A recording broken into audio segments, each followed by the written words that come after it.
36 Panglima OPM bergidik, sniper misterius Grup 6 Kopassus terjun ke Timika, Papua.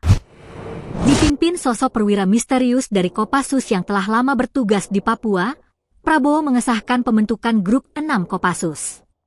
Grup 6 Kopassus ini bermarkas di Timika, Papua Tengah, dengan julukan Gunarsa Mahitalayuda, sosok pejuang atau prajurit tempur yang berdedikasi tinggi menjaga tanah airnya. Tak diketahui pasti jumlah personel yang akan memperkuat Grup 6. Namun, melihat dari Grup 1-5, diperkirakan kekuatan Grup 6 mencapai ribuan personel.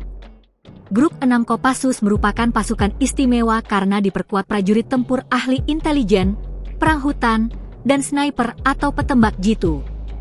Mereka memiliki misi khusus sehingga berkedudukan di Timika.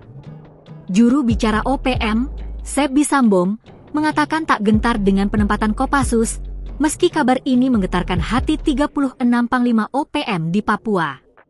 Semua itu kan sudah ada di Papua. Jago apapun, pasukan OPM tidak pernah takut karena kami ada di tanah leluhur kami, sementara mereka datang sebagai pendatang.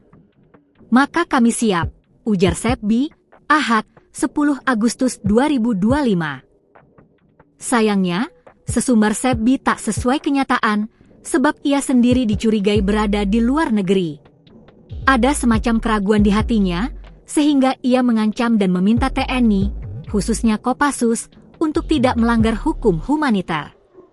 Keputusan menempatkan Grup 6 di Timika tertuang dalam Peraturan Presiden Nomor 84 Tahun 2025 tentang susunan organisasi TNI. Adapun rincian markas Kopassus adalah sebagai berikut. Grup 1 Kopassus bermarkas di Serang, Banten. Grup 2 di Kartasura, Jawa Tengah. Grup 3 semula di Cijantung, Jakarta, dipindah ke Dumai, Riau. Grup 4 didirikan di Penajam, Kalimantan Timur. Grup 5 di Kendari, Sulawesi Tenggara. Grup 6 di Timika, Papua Tengah. Prabowo juga melantik Kolonel Infanteri Richard Arnold Y. Sangari dari jabatan lamanya sebagai Asintel Kasdam 17 Cendrawasih menjadi Komandan Grup 6 Kopassus.